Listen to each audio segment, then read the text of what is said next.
guys, it's Glenn from glenscarcollection.com. So I haven't made an R8 video, I guess, since I bought the car. I did the reveal at the dealership and then obviously driving it home. Haven't done an R8 video since. So I put, I guess, about 400 miles on the car so far. 100 miles was coming home from the dealership. Another 300 miles of pleasure driving. Hear that click click of that shifter?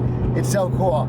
So I'll talk about, I had told you at the last video to guess the mileage, and some of you were very, very close. So you guys know me pretty well.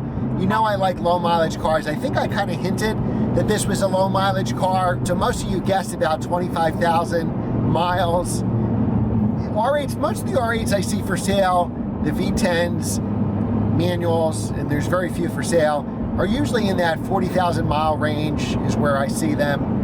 40,000, 44,000, because they're pretty reliable cars and they're comfortable cars. So if it was a Lamborghini or, you know, an exotic car, it probably wouldn't be driven that much. Ferrari, McLaren, but these cars are almost like 911s where they're driven a lot, and they were cheaper for so long. They've gone up a lot in the last 2 years or so. Even before COVID, I would say 2019, they started to go way up in price, just because we know that, you know, this is the end of manual transmissions, and certainly the end of manual transmissions with V10 engines. So I like my cars. Oh, ambulance. Hope everybody's okay. You know, I like my cars the way they came from the factory. So original paint, no modifications. I'll probably put, let's see if I can't get away from these shadows here. I'll probably put, you know, an exhaust mod on this. I think kind of like the NSX, sounds really good with the windows down. I put an exhaust on my NSXs, and you definitely, to hear this V10 better, you definitely need an exhaust mod. So that'll probably be the spring project. So stay tuned for that. Like, share, subscribe. So I like buying my cars completely stock and me doing the work myself. So if it had an exhaust on it, that's fine. That saves me money.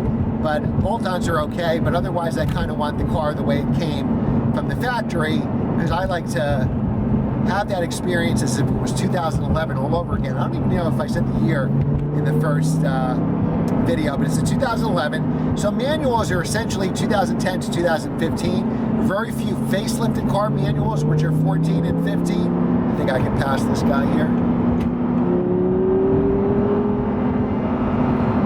So they only made like 725 manuals total for the V10, with obviously all gated shifters. Only 5% of the V10s have manual transmissions. So 725 cars here in the US.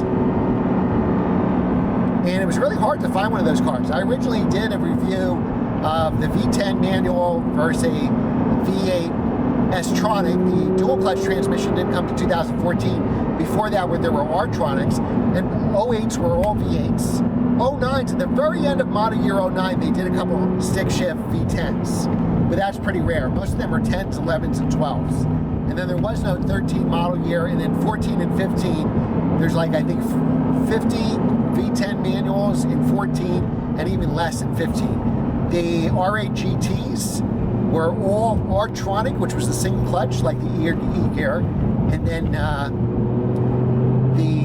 on the first generation, the V10 Plus, they were all S-Tronic. So no manual for both of those cars. So I kind of like how the car came from the factory. I can mod it myself, which would be great for the channel, but I want like a virgin car, a car that's very pure, original paint, no modifications, all original everything when I first buy it. Then I kind of drive it for maybe a year or so, see what I like and what I don't like. Then I can mod from there. So one thing this car definitely needs is an exhaust, because in that video that I did with the V10 versus the V8 with the 2014s, it had a Rev 9 exhaust on the V10. I think they both had exhaust, even the V8 car. And both those cars sounded phenomenal. So I have good sound here.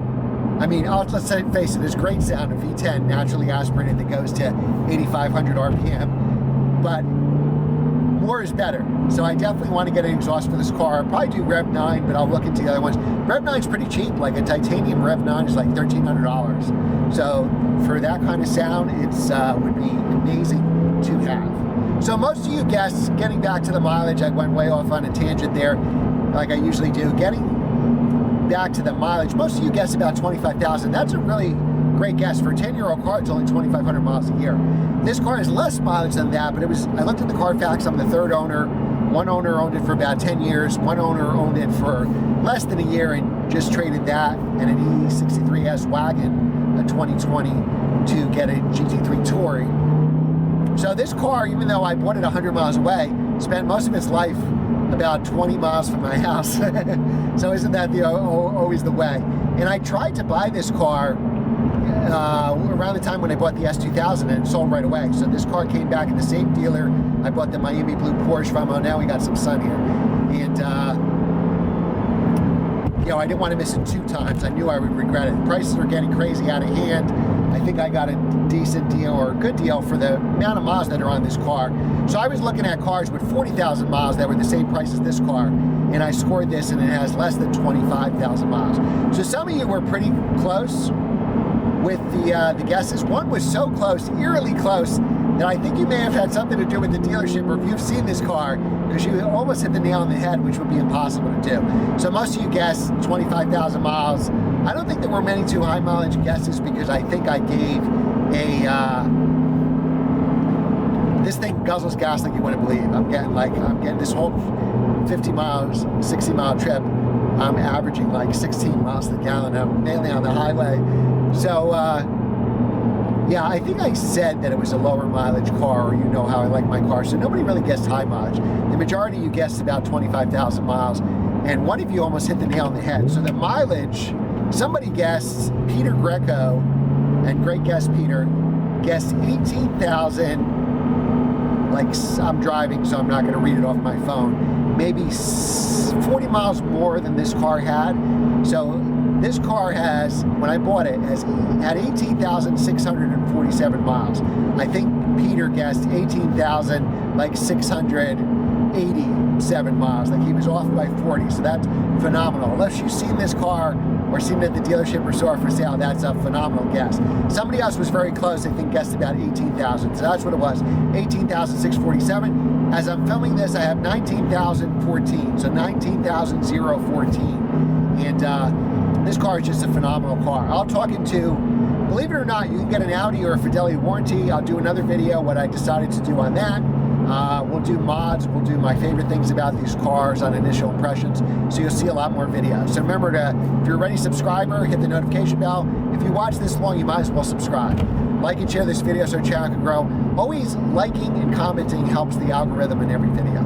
Thanks again for watching, guys. 18,674 was the, actually, no, did I say that? No.